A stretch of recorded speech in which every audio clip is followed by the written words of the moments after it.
Ancora le informazioni politiche. È una truffa far credere alla gente che togliendo l'euro si risolvano i loro problemi. Bisogna invece costruire un'Unione Europea dei cittadini. Lo ha detto Antonio Di Pietro, intervenendo nella città dello Stretto a margine di un'iniziativa elettorale. Il servizio di Pino Guglielmo.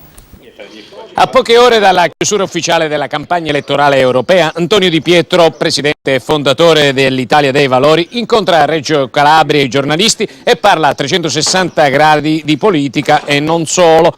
Battute sferzanti nei confronti di Berlusconi, riflessione sul ruolo dell'IDV nel centro-sinistra e rapporti tra politica e magistratura alla luce delle recenti inchieste sull'Expo. A mio avviso la gravità di questo fatto che sta venendo fuori dal Verminari di Milano non è tanto l'aver rivisto soggetti già condannati, già individuati nell'ambito di inchieste Mani Pulite, ma sapere e prendere atto che a questi qualcuno riapriva la porta delle istituzioni.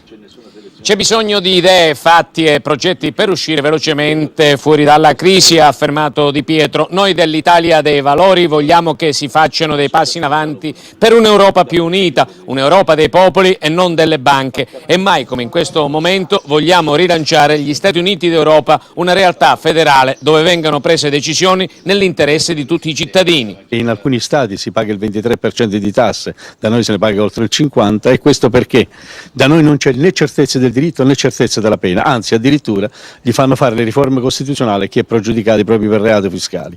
E poi anche, mi lasci dire, è vero che le imprese se ne vanno fuori proprio perché appunto abbiamo una tassazione troppo alta.